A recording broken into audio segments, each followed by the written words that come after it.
Alors, il est 10h02. Vous nous entendez, il semble que vous nous voyez également. Bref, vous êtes en bonne disposition pour que nous présentions les résultats de notre étude.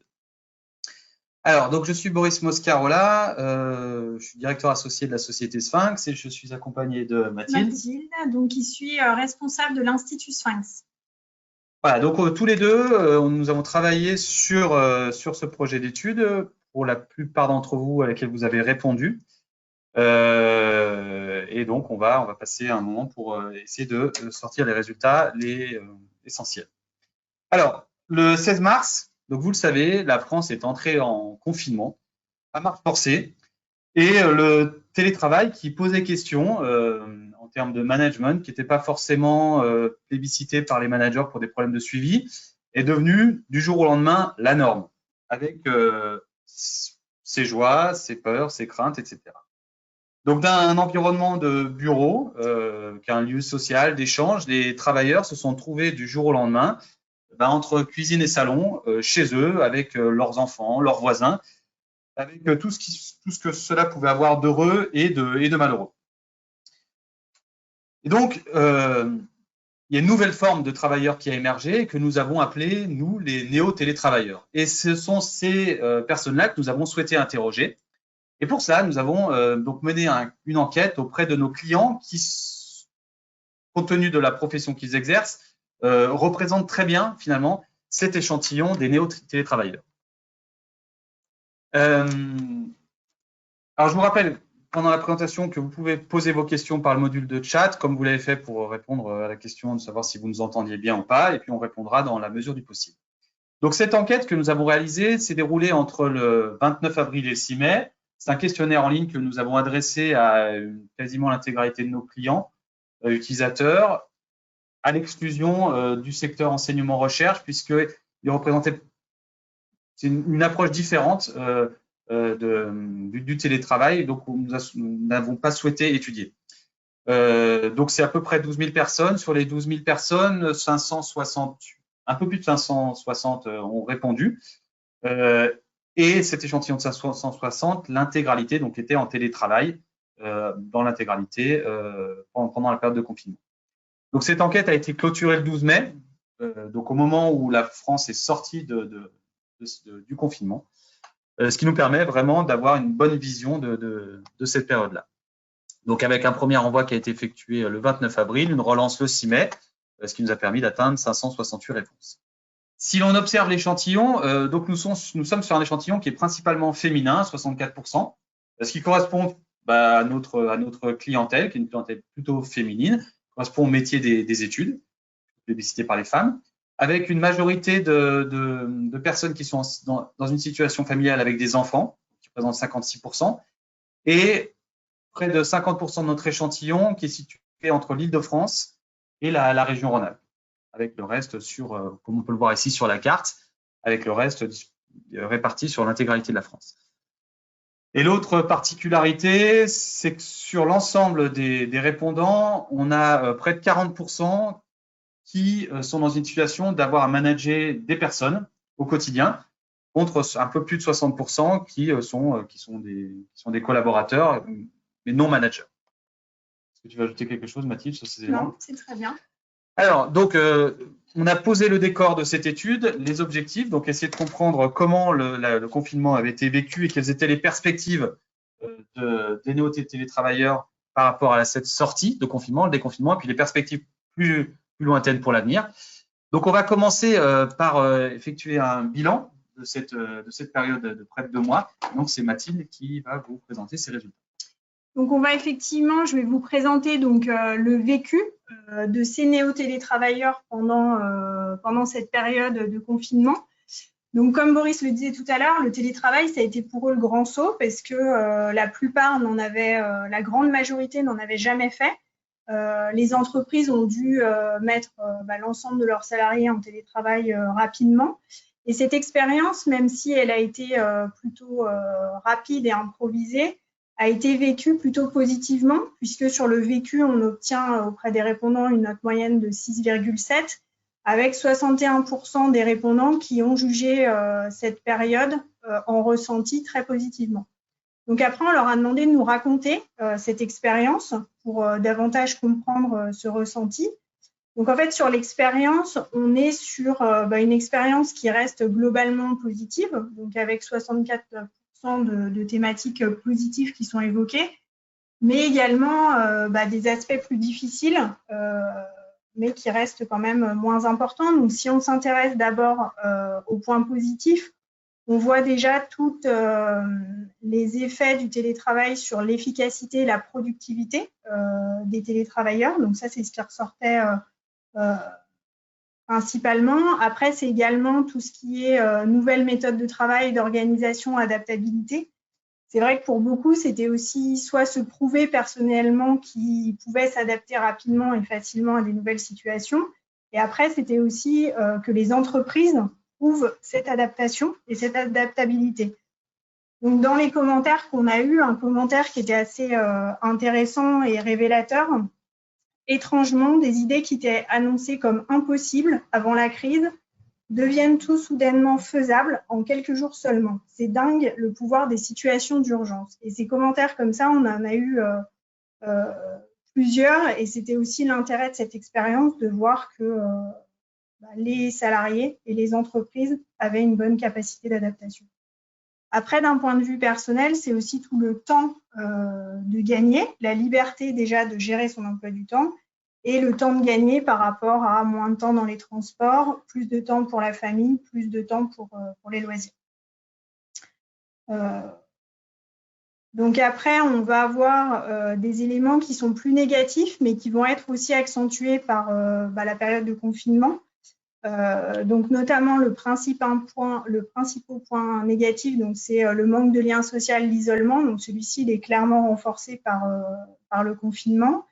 Mais également l'équilibre entre la vie personnelle et la vie professionnelle. Donc sur ce point-là, c'est vrai qu'on observe quand même une tendance qui est encore plus forte avec un équilibre qui est fragile sur les salariés qui avaient des enfants à domicile pendant le confinement. Mais en revanche, Mathilde, le sentiment d'isolement, il est également vécu assez fortement pour les salariés qui étaient avec une famille. Oui, c'est ça. Ouais. Donc, le fait d'avoir des enfants, de ne pas avoir d'enfants, n'a pas d'effet sur le sentiment d'isolement. Non, sur l'isolement, on n'a pas d'écart. Et c'est vrai que c'est ce qui pouvait, c'est ce qui nous a surpris aussi en regardant les résultats, parce qu'on s'attendait à ce qu'il y ait davantage d'écart, et c'est pas le cas. En fait, par rapport aux enfants, c'est surtout l'équilibre vie pro, vie perso qui était plus difficile, notamment avec des enfants à gérer, les devoirs à gérer, la logistique qui était un petit peu compliquée. Après, sur les points qui étaient plus négatifs, et là c'est plus en lien aussi avec le confort que les personnes avaient à la maison. Donc déjà la place, parce que c'est vrai que la taille des logements a quand même beaucoup joué sur le vécu des personnes. Et puis les outils mis à disposition par les entreprises, parce que c'est vrai que pour certains ça a été un point positif, et d'autres où les entreprises étaient peut-être moins bien préparées, où ça a été plus compliqué. Et donc plus pénalisant pour les salariés qui sentaient une moins bonne productivité liée à ce manque de confort, peu d'outils, et puis éventuellement les enfants à gérer en parallèle. Un point aussi qui est à noter, c'est dans les points plus négatifs, c'est le manque de suivi et d'organisation du management, le management inexistant. C'est vrai qu'on a senti aussi que cette période qui était exceptionnelle et qui est arrivée subitement, les salariés avaient besoin aussi davantage d'accompagnement de leur manager. Donc là-dessus, c'est vrai que ce sera aussi une remise en question peut-être pour certains managers pour réinventer un peu leur méthode pour la suite, et notamment si le télétravail amène à être généralisé. Alors, ce télétravail était en situation exceptionnelle, je vous l'ai dit. Donc, c'est vrai qu'on a eu pas mal d'anecdotes aussi liées à cette période-là, puisque on n'était pas dans du télétravail classique avec les enfants à la maison, etc. Donc, en fait, on a des anecdotes. Je vais passer vite sur ce point-là, notamment par rapport aux réunions, puisque on a notamment un répondant qui nous dit pouvoir prendre un fou rire en réunion grâce à l'option couper le son en réunion visioconférence, un client qui explique à sa fille pendant la réunion visio où sont rangées les croquettes du chat. Après, c'est aussi beaucoup lié par rapport aux enfants. Donc, un commentaire que Boris adore particulièrement. Une situation plutôt privilégiée, maison avec extérieur dans une région ensoleillée. Par contre, les enfants du voisinage qui hurlent non-stop parce qu'ils ne savent pas parler doucement. Quand ils ont crié 20 fois d'affilée « maman » et que la mère flegmatique ne répond jamais, j'ai envie de tous les tuer. Et c'est vrai que c'était aussi le contexte du télétravail qui était particulier. Oui, on peut dire pour autant que c'est réussi parce que je ne crois pas que le nombre d'infanticides ait augmenté pendant la période de confinement. On n'en a pas encore entendu parler. Okay. Donc voilà quelques exemples. Après, c'était aussi les collègues, donc des moments sympas avec des collègues, donc des nouveaux collègues poilus. Ma nouvelle collègue fait miaou de temps en temps, et puis des moments sympas et conviviaux aussi avec les collègues. Le café du matin pris entre collègues pour commencer la journée de manière conviviale. Alors, les collègues poilus, c'est les chats. Il y a beaucoup de gens qui font référence aux chats, aux chiens ou aux animaux. C'est ça. Donc, d'ailleurs, notre chat sort pas mal. Les chats sont plus représentés que les chiens dans les répondants. Alors, je précise que tous ces résultats, le diaporama qu'on est en train de présenter, donc qui a été réalisé sous DataViv, sera envoyé aux participants. Donc, vous pourrez aller explorer les commentaires, vous faire votre propre idée du vécu. Tout à fait. Alors là, j'ai décrit une situation plutôt positive. Après, c'est vrai que ce qu'il faut quand même garder en tête, c'est que cette situation nouvelle et précipitée n'a pas toujours été enchantée, parce qu'on a quand même eu l'épreuve de l'isolement qui a été accentuée, et donc on a quand même un répondant sur 2 qui s'est senti isolé. Donc quelques commentaires assez représentatifs. Les échanges humains sont indispensables pour une bonne dynamique dans le travail. Il y a dans le télétravail un sentiment d'isolement qui finit par avoir un impact psychologique. Et un témoignage que j'aime beaucoup, ce que j'ai appris de cette expérience, que l'homme est un être essentiellement social. Donc c'est vrai que même si les entreprises ont essayé de mettre en place des outils pour faciliter les échanges entre les collaborateurs, les Coffee Team, les Coffee Time Teams, par exemple, sont révélateurs. On a quand même un sentiment d'isolement qui était présent. Et puis après, plus de stress et d'anxiété également pour un répondant sur 2, avec notamment l'inconfort de l'environnement de travail, les conditions de travail qui sont quand même qui étaient plus stressantes, avec une charge mentale qui peut être plus importante, comme l'indique notamment ce répondant, forte charge mentale, télétravail, suivi scolaire, intendance domestique. Donc, on était sur une situation exceptionnelle qui a été épuisante et stressante pour une bonne partie d'entre eux. Alors, quel bilan, au final, tirent ces néo-télétravailleurs de cette expérience? Donc, en fait, on est vraiment sur un sentiment déjà de liberté. Donc, une grande autonomie, comme on l'a vu dans les témoignages précédents. Donc, une forte autonomie, une forte confiance aussi du manager dans ce déploiement du télétravail massif.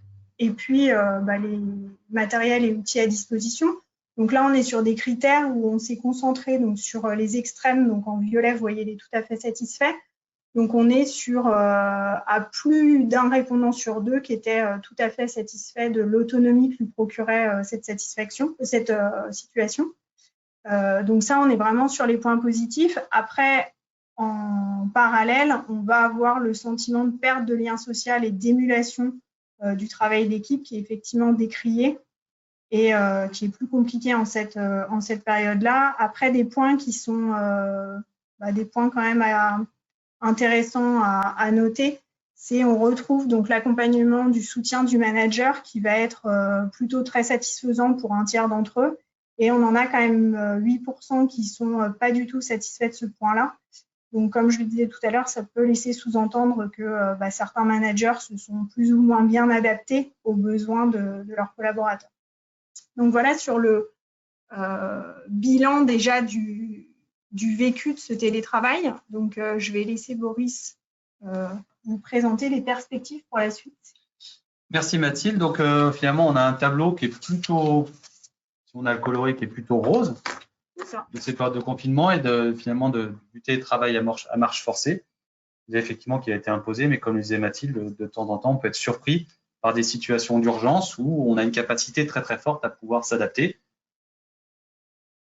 et à trouver sa place dans un environnement on n'aurait pas pu penser, dans lequel on n'aurait pas pu penser vivre précédemment. Alors, les perspectives pour l'avenir. Quelles sont les perspectives de notre échantillon, vues par notre échantillon, par rapport à cette situation post-confinement? On a un joli tunnel qui représente bien cette sortie. À la fois, on était seul dans un environnement complètement protégé. Maintenant, on ne sait pas trop quel est le monde qui nous attend. La première chose, c'est que le retour au bureau, même s'il était attendu sentiment qu'il était attendu par pas mal de monde, en tout cas cette sortie de confinement, il pose un certain nombre de questions. Et pour près de 4 répondants sur 5, donc près de 80% de l'échantillon, beaucoup de craintes par rapport à la nouvelle organisation liée au déconfinement. Donc, savoir ce qui va se passer et ce qui va se passer dans l'entreprise. Et si on regarde plus précisément, d'abord, ce qui ressort, c'est vraiment savoir comment on va pouvoir organiser vie professionnelle et vie privée pour pouvoir assurer ce retour au bureau. Alors, c'est aussi, finalement, ces 40%, ils sont aussi fortement liés à la situation au moment avec laquelle on a réalisé l'enquête, où il y avait un gros flou par rapport à cette situation de déconfinement, les directives gouvernementales qui n'étaient pas forcément très, très claires. Et donc, évidemment, et notamment par rapport au retour à l'école, donc comme on a vu, on a quand même une majorité de collaborateurs avec des enfants scolarisés. Donc, la question, c'était de savoir comment on va pouvoir finalement assurer en même temps le retour au travail sur site, et puis assurer, puis permettre garder les enfants qui éventuellement ne seront pas scolarisés. Et les thématiques que l'on retrouve ensuite sont beaucoup liées finalement au risque sanitaire. D'abord, savoir comment nos collègues vont se comporter, parce qu'on ne réagit pas tous de la même manière par rapport à cette épidémie. Et donc, pour beaucoup, c'est la crainte finalement que les gestes barrières ne soient pas respectés, là, comme avec Mathilde, depuis tout à l'heure, on respecte bien 1 mètre de distance, on a aéré. Alors, on n'a pas mis de masque pour des questions de compréhension, mais en même temps, on postillonne en direction de l'écran et non pas en direction de l'un et de l'autre, donc tout va bien. Donc voilà, des questions liées aux gestes barrières. Et puis aussi, finalement, la question du retour à la normalité. Mais cette normalité, finalement, qu'on a perdue, en tout cas au moment de l'étude, on a perdu depuis plus d'1 mois. Donc, c'est une nouvelle normalité qui s'est installée. Donc, savoir comment on va retrouver nos marques dans un monde qui aura sans doute changé, mais dans lequel il va falloir replonger. Donc, près de 80% des répondants qui sont un peu craintifs par rapport à ce retour au bureau. Et ce qui milite finalement pour un maintien du télétravail. Donc, on a vu le télétravail a été plutôt bien vécu.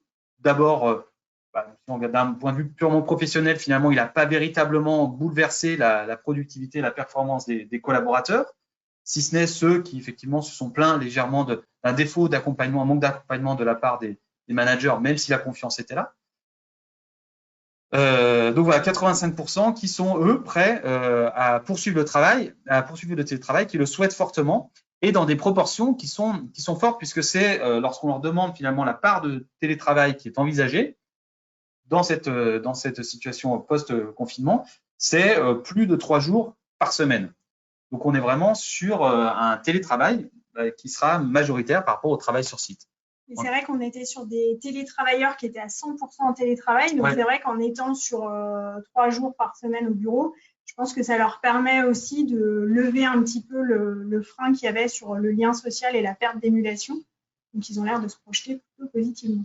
Exactement. Merci Mathilde pour cette précision. Et ce qu'on peut dire aussi, c'est que ces 64%, ils sont aussi importants dans la mesure où, au moment où on a réalisé cette enquête, il y avait vraiment un gros flou par rapport au retour à l'école. Et donc, évidemment, pour beaucoup d'entre eux, des répondants, la question, c'est de savoir comment on va pouvoir continuer à travailler tout en ayant à garder nos enfants. Donc, la seule solution, c'est effectivement le télétravail.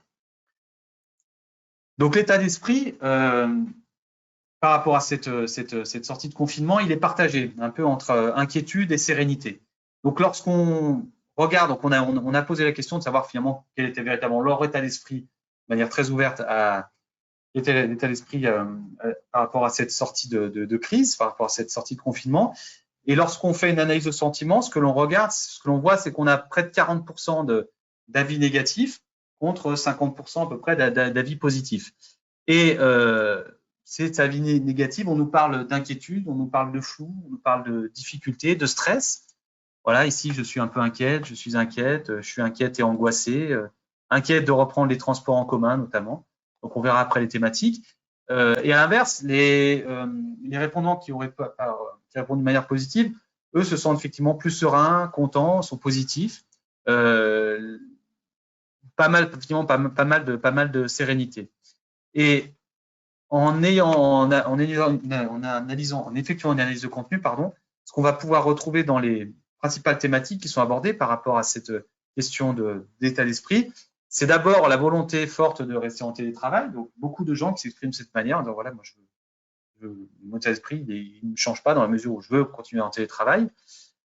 Mais aussi près d'un quart d'entre eux qui ont quand même pas mal de craintes par rapport à la situation professionnelle, notamment avec la crise économique qui se profile.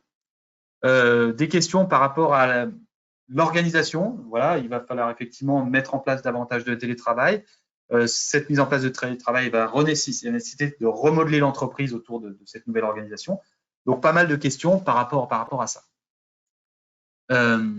Donc, un état d'esprit, on voit, qui est assez partagé et qui va poser la question de la confiance, finalement.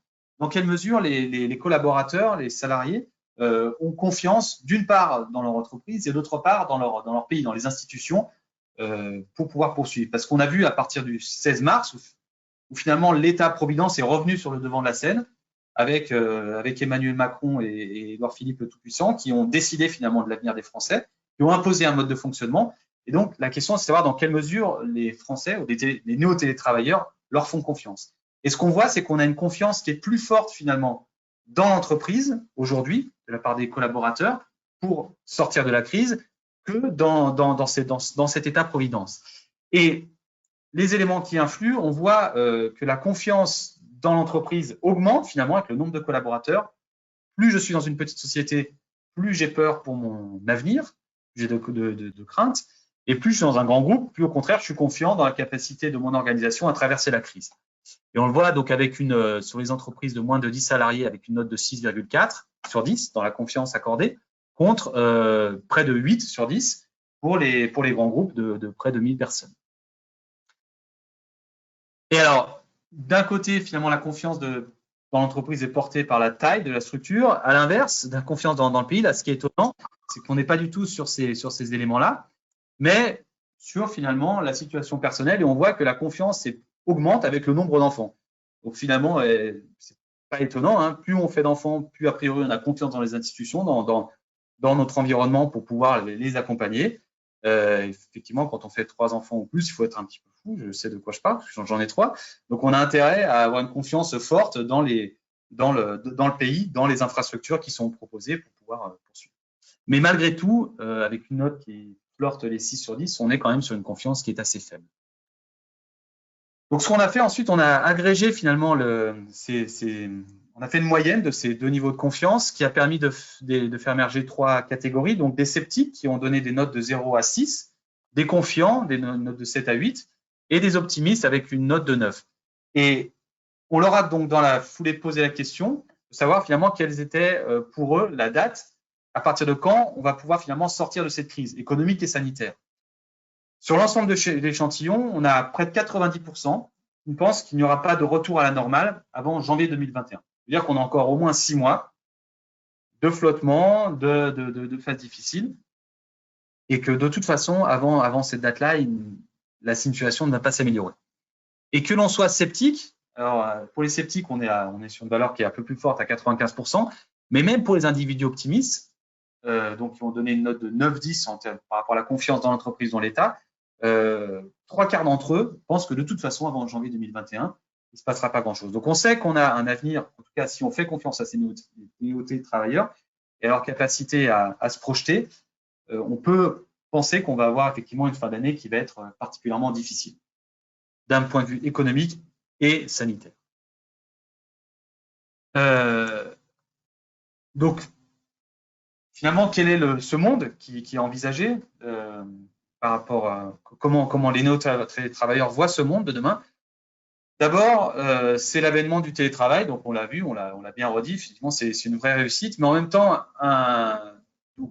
le télétravail qui se gère massivement, mais dans une société qui va commencer à décliner. Et donc, De la même manière, si on regarde les sceptiques et les optimistes, donc on a 30% et 24%. Alors là, je suis sur la confiance finalement dans l'entreprise uniquement. Pour les sceptiques, ce qu'on voit, c'est que donc on leur demande de dépeindre le monde de demain. Les impacts, eux, les voient principalement sur la société, avec 20% de taux de chômage, un effondrement économique, une méfiance entre les individus. Donc un tableau qui est assez noir, mais qui est plutôt porté sur la société dans son ensemble que sur l'entreprise et sur le monde du travail. À l'inverse, les optimistes, eux, abordent plutôt la question de l'impact de cette crise sur l'organisation du travail avec une vision positive. Et là aussi, on retrouve donc la question de la flexibilité des horaires, du télétravail. Qu'est-ce qu'on a d'autre? Voilà, la continuité finalement dans tout ce qui était mis en place pour faciliter le travail à distance. Et finalement, les impacts sur la société et la crise sanitaire qui arrivent qui sont moins abordés. Donc, on a un monde qui est assez sombre, mais en même temps qui donne de belles perspectives finalement dans sa capacité à mieux associer vie privée et vie professionnelle avec le télétravail. Donc, la question que l'on se pose, c'est finalement quel est le niveau de motivation et d'implication des collaborateurs dans l'entreprise pour pouvoir arriver à construire cet avenir et traverser la crise. Ce qu'on constate, c'est qu'on a une motivation, une implication qui reste assez bonne. Mathilde, une note de 7,5. Oui, on est effectivement sur des niveaux importants. Sur des niveaux importants. Et qui vont varier par rapport à la motivation et l'implication en fonction de 2 critères. Ce que l'on voit, c'est que la motivation est plus forte, augmente avec la seniorité. On voit finalement des moins de 35 ans qui ont une motivation qui est plus faible que la moyenne, contre les 46-55 qui est assez forte. Et à l'inverse, le niveau d'implication, lui, il est surtout impacté par le statut. C'est-à-dire qu'on voit des managers qui se sentent plus impliqués, la question clairement qui était posée, c'est s'ils pensent avoir un rôle à jouer. Donc, on a des managers qui sont plus prêts à relever les manches, pensent qu'ils vont pouvoir avoir une influence sur la capacité de l'entreprise à traverser la crise et à s'en sortir bien, contre les personnes qui ne sont pas managers, qui la subissent un peu plus. Donc maintenant, on a des individus motivés, on a des individus impliqués. Donc la question, c'est de savoir ce sur quoi il va falloir jouer pour arriver à traverser cette crise. Quels sont les leviers qui nous permettront aux entreprises d'aujourd'hui et de demain de s'en sortir? Et ce que l'on retrouve finalement, c'est le triptyque collaborateur, produit et client. C'est vraiment les 3 leviers sur lesquels il va falloir agir pour pouvoir s'en sortir. D'abord, effectivement, en première position, c'est l'importance donnée aux collaborateurs et à l'expérience qu'ils vont pouvoir vivre. C'est pas tellement surprenant dans la mesure où finalement il y a cette thématique du télétravail qui émerge. Donc on a des collaborateurs qui continuent à la pousser, et dans ce lot-là, finalement, on donne plus de poids aux forces vives forces vives de l'entreprise pour traverser cette crise. Deuxième point, c'est l'innovation produit. Il faut être capable de se remettre en question, adapter ses produits au nouvel environnement.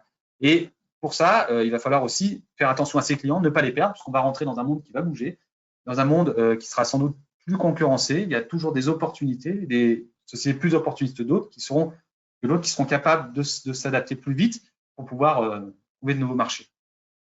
Et alors, ce qui est finalement pas une grande surprise, c'est l'accélération de la digitalisation.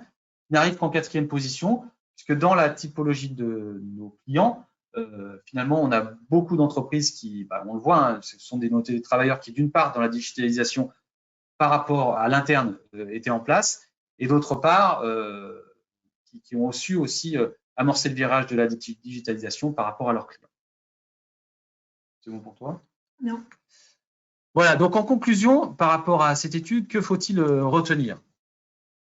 La première chose, je pense qu'on l'a bien dit, de redit, c'est qu'il va falloir maintenir le télétravail, donc miser sur le télétravail pour engager davantage les collaborateurs, mais tout en essayant de limiter les effets indésirables. Donc on a parlé du sentiment d'isolement, on a parlé des outils qui n'étaient pas forcément toujours appropriés dans les entreprises, donc ce sera aussi accélérer la digitalisation des outils de travail pour assurer le confort et la productivité de l'ensemble des salariés.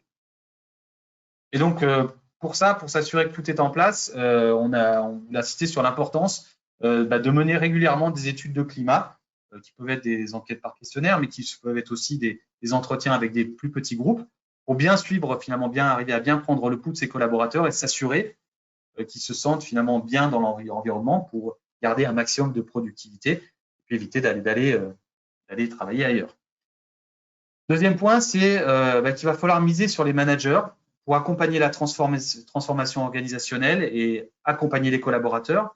Donc, on l'a vu, effectivement, d'abord, on a des managers qui ont un niveau d'application, sentiment d'application qui est plus fort que les collaborateurs. Donc, il faut capitaliser là-dessus, s'appuyer là-dessus pour pouvoir accompagner la transformation organisationnelle. Et puis, on a vu d'autre part qu'on avait une partie des collaborateurs qui sentait un déficit finalement d'accompagnement de la part des managers. Donc, il va falloir, avec le télétravail, avec la généralisation du télétravail, veiller effectivement à ce que les collaborateurs soient bien accompagnés et à ce que les managers soient en capacité d'accompagner tous les changements organisationnels. Et notamment, ça va être sans doute en donnant davantage de place aux échanges, au travail collaboratif et essayer de mettre en place des outils qui permettront d'organiser ces changements.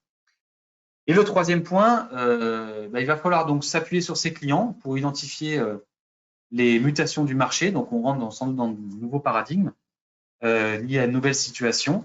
Donc, première chose, il va falloir, pour ceux qui n'en font pas, c'est éventuellement mettre en place des baromètres d'expérience ou de satisfaction client.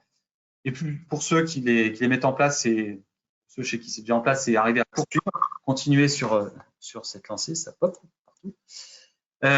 Donc, poursuivre sur cette lancée. Et puis également, essayer d'identifier des groupes de clients qui sont plus actifs, qui sont plus impliqués dans la relation avec la marque, avec l'organisation, pour essayer de rentrer dans des process de co-création avec eux. C'est quelque chose qui se fait beaucoup aujourd'hui. Donc, on peut monter des panels de consommateurs, des panels de clients, comme d'ailleurs nous, ce qu'on essaie de faire aujourd'hui, en impliquant davantage nos clients dans le process d'innovation, pour pouvoir là aussi bien identifier les évolutions du marché, pouvoir être plus opportuniste et plus efficace dans la réponse qu'on apportera aux besoins des clients. Voilà, donc on a fait le tour de cette étude. On est dans le timing, on est bon, puisqu'il est 10h34. On avait promis à peu près une demi-heure. Donc on est à votre disposition si vous avez des questions. Et autrement, on vous souhaite une excellente journée.